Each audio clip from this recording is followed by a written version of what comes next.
Bismillahirrahmanirrahim. Assalamualaikum anak-anak hebat. Bertemu lagi dengan Bu Winda di sini ya. Nah, pada hari ini kita akan belajar bagaimana cara mengukur luas permukaan dan volume suatu benda. Ini merupakan tematik tema 7 atau tema 3G, subtema 1. Adapun tujuan pembelajaran pada hari ini, yang pertama, diharapkan anak-anak mampu memahami cara mengukur luas bangun datar dengan petak-petak satuan.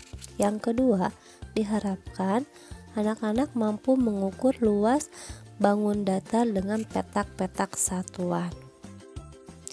Luas permukaan suatu bidang.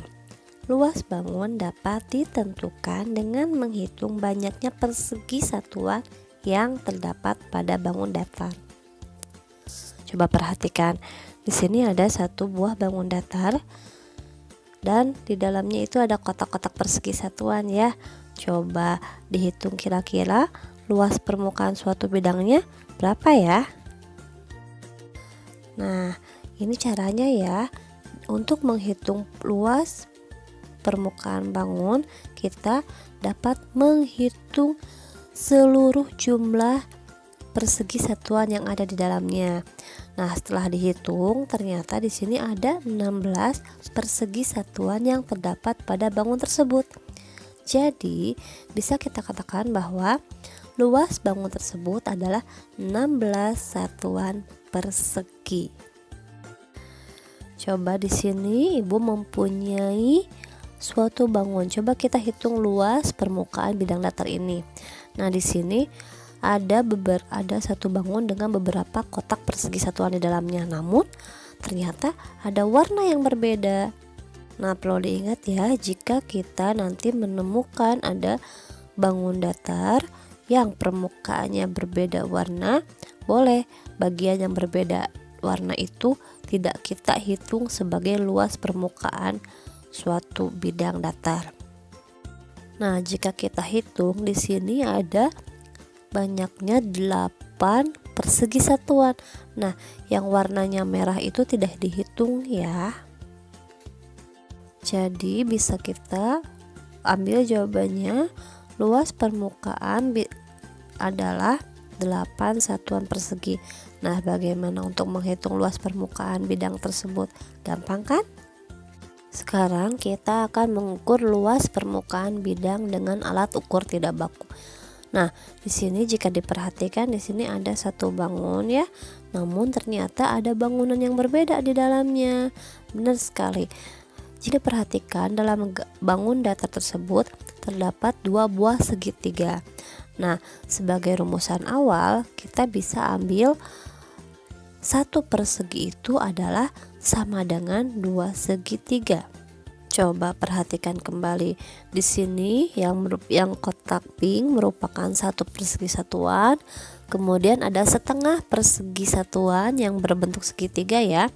Nah, jika kita tulis menjadi 1 segitiga ditambah 1 segitiga, jika kita kabungkan akan menjadi 1 buah persegi.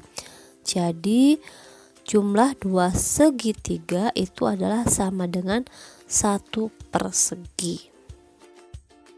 Sehingga kita dapat jawaban luas bangunan tersebut adalah 5 persegi satuan ditambah 2 segitiga satuan. Sehingga 5 persegi satuan ditambah 1 persegi satuan sama dengan 6 persegi satuan.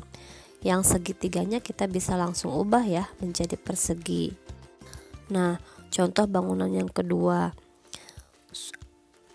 Siapa yang sudah bisa menghitung luas permukaan bangun ini? Yuk kita hitung. Sehingga luas bangunan sama dengan 3 persegi satuan ditambah 2 segitiga satuan. Sama dengan 3 persegi satuan ditambah 1 persegi satuan. Sama dengan 4 persegi satuan. Nah, sekarang kita akan menuju materi pembahasan selanjutnya, yaitu tentang volume benda. Volume benda atau bisa juga disebut kapasitas adalah penghitungan berapa banyak ruang yang bisa ditempati dalam suatu objek. Nah, objek di sini bisa berupa benda yang beraturan ataupun benda yang tidak Coba perhatikan, ibu di sini mempunyai 3 gambar kemasan susu cair. Coba tebak, kotak susu mana yang mempunyai volume paling besar? Apakah kotak A, kotak B, atau kotak susu C? Untuk mengukur volume benda, coba perhatikan di sini ya. Jika di sini ada botol minum nih, punya berapa anak? Ada Udin, ada botolnya Siti, ada punya Edo, ada punya Bayu, dan juga ada punya Beni. Nah ya, di sini bentuk botol minumnya dan juga isi air yang ada di dalam botol minumnya itu berbeda-beda ya. Nah, kita tidak bisa menghitung secara langsung seperti ini.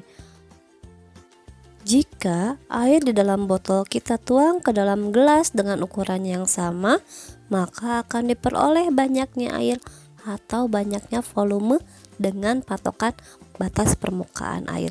Nah, di sini coba dilihat ya.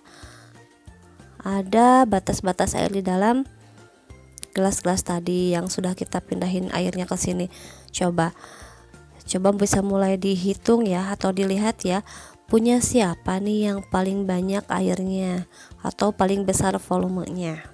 Jika kita urutkan dari volume air terbesar hingga terkecil, maka jawabannya adalah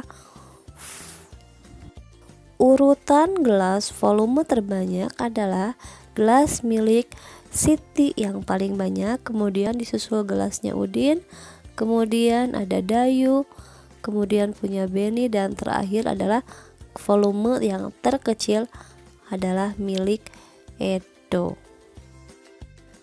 Coba kita cari contoh lain ya untuk mengukur volume benda. Di sini Bu Winda mempunyai sebuah panci dan juga adalah 10 buah gelas. Nah, di sini panci dapat terisi penuh dengan air setelah menuangkan air sebanyak 10 gelas satuan. Artinya, volume satu buah panci sama dengan 10 gelas satuan. Untuk contoh terakhir, dalam mengukur volume benda, di sini Ibu mempunyai 4 buah teko, ya, dimana masing-masing teko ini mempunyai volume yang berbeda-beda sesuai dengan banyaknya cangkir yang ada di pinggirnya. Jika kita hitung bersama, maka teko 1 mempunyai volume sebanyak 4 cangkir. Kemudian teko 2 memiliki volume sebanyak 7 buah cangkir. Kemudian teko ketiga mempunyai volume sebanyak 8 buah cangkir. Dan teko keempat mempunyai volume sebanyak 5 buah cangkir. Jadi dapat kita simpulkan bahwa untuk mengetahui luas suatu bangun datar, kita dapat menghitung banyaknya persegi satuan yang terdapat pada bangun datar. Dan untuk mengetahui volume suatu benda, maka kita dapat mengetahui isi benda tersebut ke dalam benda-benda yang memiliki ukuran yang sama. Alhamdulillah, materi hari ini telah selesai. Semoga bermanfaat. Jazakumullah khairan atas perhatiannya. Semangat belajar dan jaga kesehatan. Wassalamualaikum.